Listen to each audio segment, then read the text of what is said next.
Hello, everybody. Welcome to Level 1, Lesson 2, which is about playing MIDI in Ableton.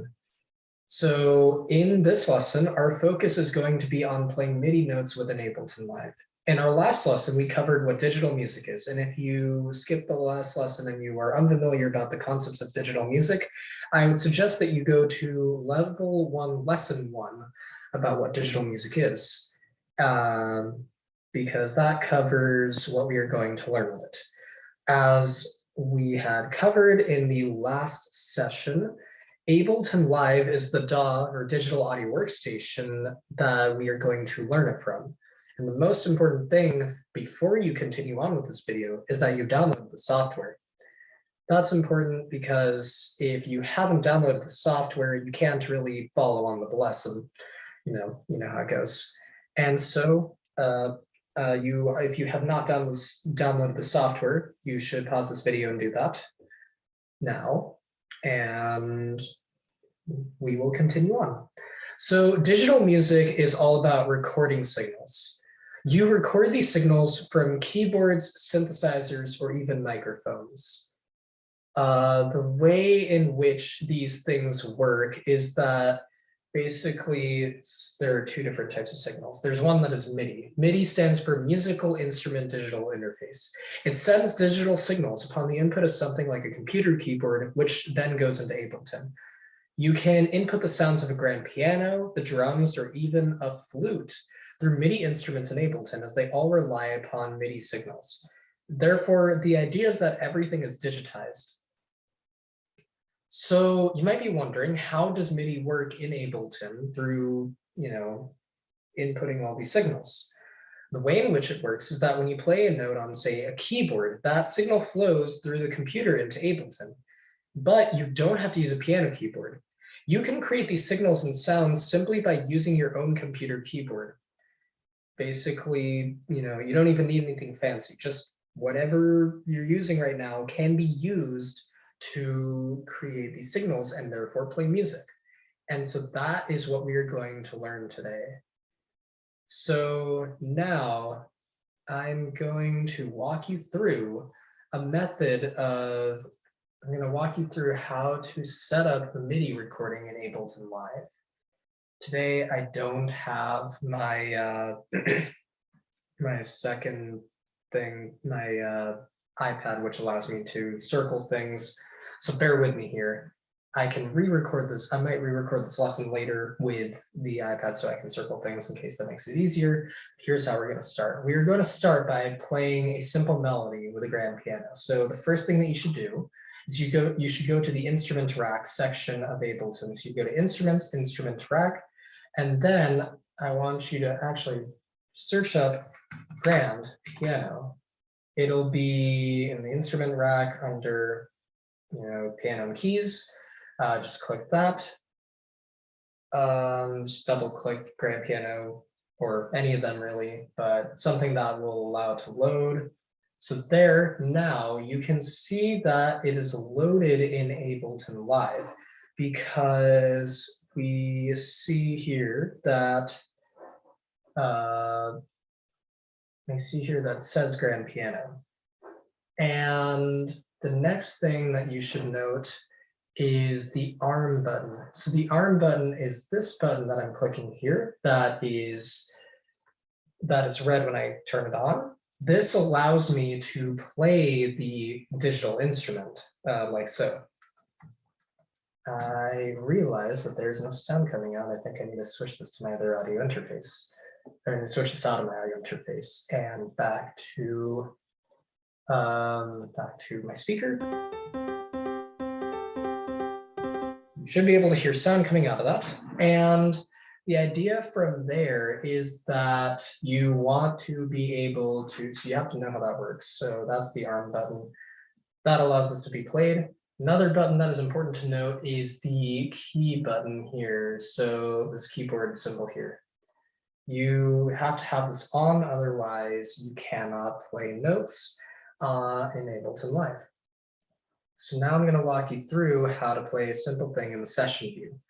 We won't use the session view indefinitely, but I find that it is a good way for people to learn. That's how I learned. to make beats and then songs. So we're going to start here. What you want to do is you want to click. So I'm just going to walk you through this. You want to click this button.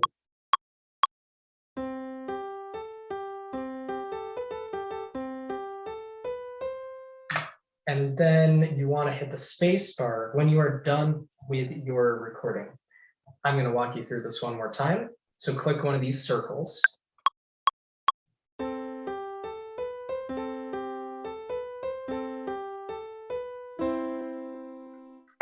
And then you're going to want to play something. One other thing that I should mention, which I did not, is that the way in which you play these digital notes is by using the A to L row on your keyboard. You would also, so the A through L represents C to D in the next octave, and some of the keys in the row above will represent the sharp and flat notes. You can play those and it should be able to play whatever melody you want. So I want you to pause this video and then make a melody of your own. It doesn't have to be good. I just want you to have a melody before you go on to the next step, before we go on to the next steps here. Okay, so I'm assuming that everyone has made, I'm assuming that you've made a melody of some sort.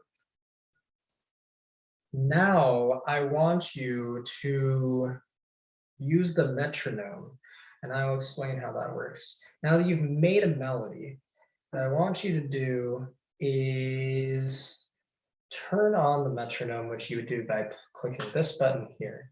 See, this button is highlighted over here, and when I hit the play button or the space bar, you hear a metronome clicking. So I want you to do that, and I want you to listen to your melody that you've just created along with the metronome. So take a minute to do that and pause the video and come back to it. So now you are likely noticing that the piano sounds off while you're hearing the metronome. Mine does here.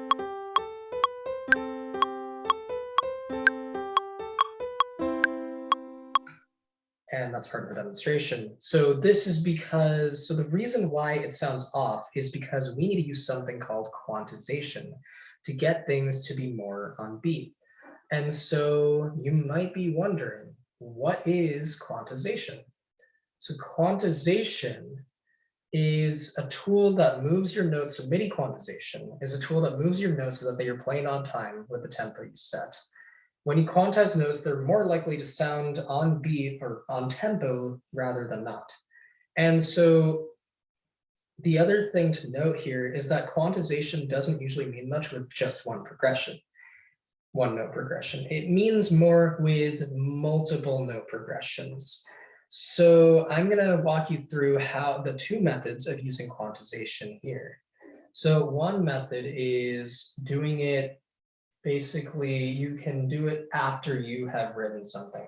And the way that you do that is you need to pull up your track that you need to pull up your note track that you've made, which you would do by double clicking the recording you've made, like so.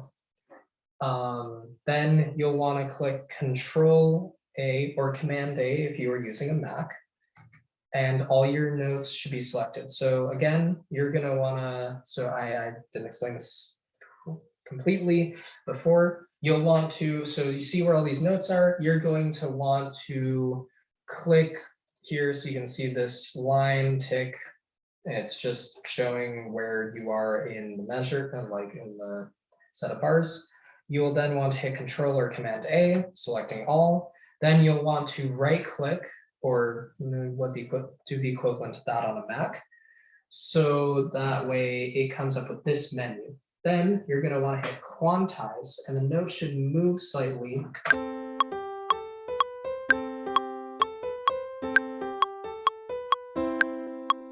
And it should sound more on beat. However, it may not completely sound on beat. There are a couple different quantization settings that you can do. I currently have mine set at the 1/16th. The 1/16th setting, but you could set it to 1/8, 1/4, 1/32. And there's another thing that you can do. Before I move on, however, I realize one other thing that might make the lesson a little easier. So you might have noticed that when I'm recording stuff, I am having a 1-bar count in.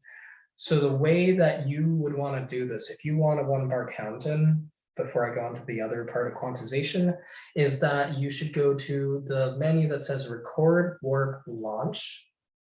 And where it says count in, you will want to, therefore, you'll want to click the part where it says, you'll want to click this menu and switch it to 1 bar.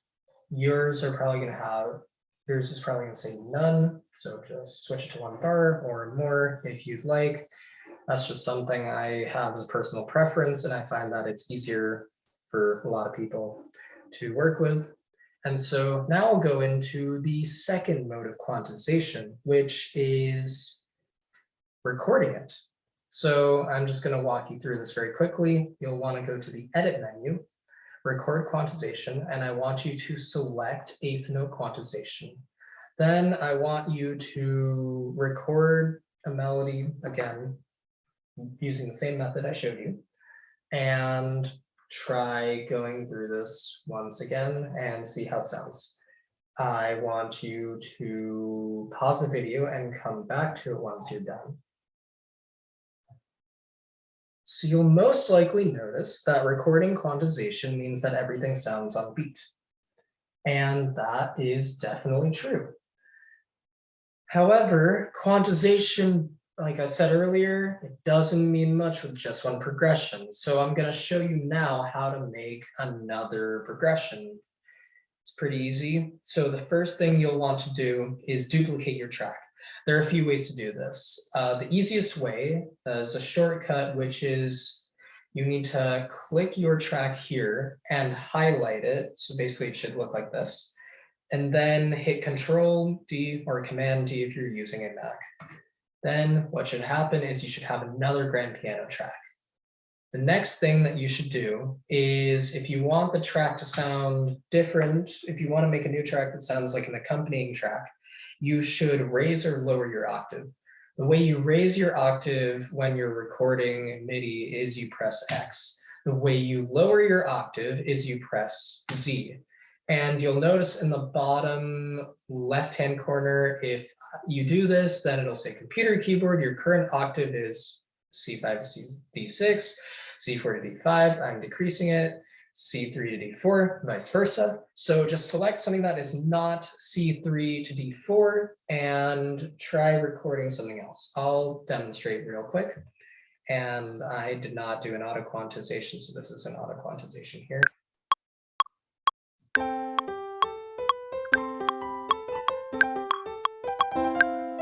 Yeah, that didn't sound the best, but that is part of the demonstration here.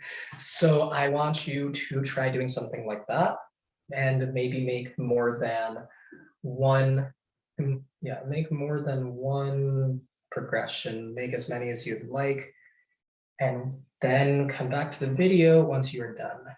So we will then move on to the next part of this, which are MIDI effects. That is another part that is an extension of MIDI instruments that you are learning how to use right now. So MIDI effects can change a variety of elements when you play notes. They can change pitch, chord progression, note length, randomization, scale, velocity, and many other things. And you will learn how to use these over the course of this curriculum.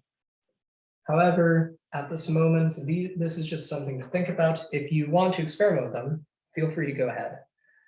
Now, we are at the end of this lesson, given time. So before you continue on to the next lesson, I want you to make a melody or even just a progression of notes in Ableton using the skills we learned here. The only requirement is that it has at least 5 notes and try to quantize them.